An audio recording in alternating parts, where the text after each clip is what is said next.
I have seen a cat. Oh, right, You mustn't mistake the titles for things I think or have said.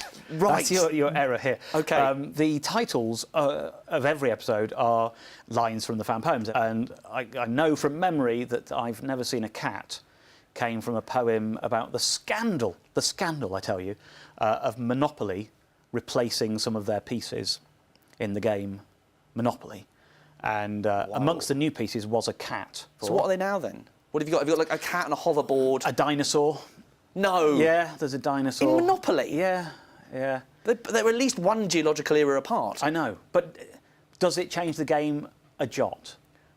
I mean... No. No, it's still a terrible game. game. You were never pretending to be a dog. That's true. You're not now pretending to be a dinosaur. Get over it. And with the, those found poems, like you say, you have to scroll through the bottom half of the internet. Yeah.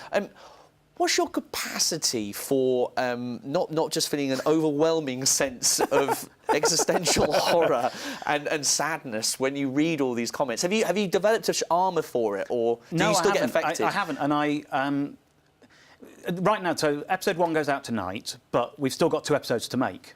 And at this moment in time, I've still got 1 found poem to create. So there is still a part of me that knows I have to go into that well of despair. And it normally involves reading about 10,000 comments. If a story hasn't got over 10,000 comments, it's not going to yield a good poem. So I have to... It normally takes 2 or 3 days just to read all of the comments. And it's a pretty horrible 2 or 3 days. And I know I've gone too far when part of me starts thinking, he's wrong, I'm going to put him right. And I start sort of being drawn into the conversation, then I have to sort of go and have a lie down and a cup of hot tea. So I can't wait for the series to be over, purely because I will then spend a few months not looking below the line at all. Also, what we don't need in our lives, which you cover in the first episode, knock-off DVDs of popular animations. Yes. This was a world which I had no idea existed. And we're coming up to Christmas. Nor did I, until my mum provided this many DVDs for a sort of family do one Christmas. I'll give an example. We've all heard of the film Ratatouille. Ratatouille, he's a rat, and he's a chef, and he works in a restaurant, and it's a cartoon. There's another film called Ratatouille, which is about a rat who's a chef, and he works in a restaurant, and it's a cartoon. There's another one, you know, Kung Fu Panda. Yes. Yeah, there's a film called Little Panda Fighter. And they are so appalling. I mean, how was that Christmas for you when you had the kids watch? It was very uncomfortable.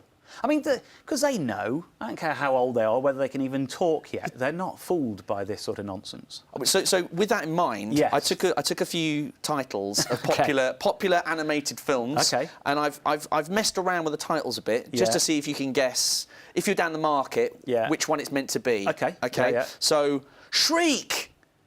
I'm guessing Shrek. Yes. Yeah. The legal travails of a popular rabbit actor. Who Framed Roger Rabbit? Yeah, that took me some getting there. I mean, it was tough. And just finally, this is very much for the British market, I think. Yeah. Brick-E. Brick-E? Brick-E. Oh, Wall-E. Right, yeah. Yeah. Wall-E. Wall-E, yeah. Brick-E. Brick, wall, yeah, wall. that kind of thing works. OK, I got there.